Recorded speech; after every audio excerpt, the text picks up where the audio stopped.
থেকে 17 এবং 17তমরাও কিন্তু আলাদা একটা, তার মানে সবাই কিন্তু 1 থেকে 17 দাবি কিন্তু একই।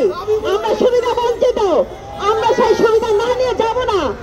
প্রয়োজনে লাশ দেবে ঘরে, মেরেছেন মারেন, প্রয়োজনে লাশ দেবে রক্তে বন্যা দিয়ে ধারণে রক্ত কি বেঁধে যাবে? এখনো কি সেই স্বৈরাচার এখনো কি ঝাপটে মেরে আছে? আপনাদের কাছে আমার প্রশ্ন, কেন আজ আমরা বঞ্চিত? কেন আমরা শিক্ষকতা দিয়ে মার খাবো? কেন মহিলাদের গায়ে হাত তোলা হবে? কেন আমার পায়ে আঘাত করা হয়েছে? আমি সর্বোচ্চ বিদ্বেষী একজন মানুষ, আমি একজন নারী, সবচেয়ে বড় পরিচয় আমি একজন নারী, আমি মা। আমি শিক্ষক হতে চেয়েছি, আমার গায়ে কেন হাত? আমার বোনদের গায়ে কেন হাত? আমার ভাইদের গায়ে কেন হাত? তার তো অন্য কিছু হতে চাই নাই, তার শিক্ষক হতে চেয়েছে, দেশের উন্নয়নে হাত থাকতে চেয়েছে। তাহলে আপনাদের দিতে এত বাধা কেন? তাহলে আমি ধরেই নেব সেই বিগত দিনে যে স্বৈরাচার শাসকরা ছিল তারা আজও এই আমলেও খাপড়ি মেরে সরকার আমলে কিন্তু আমরা বঞ্চিত হয়েছি। আমরা চাই সেই বঞ্চিত জায়গা থেকে আমরা যেন আমাদের সেই প্রাপ্তিটা পাই।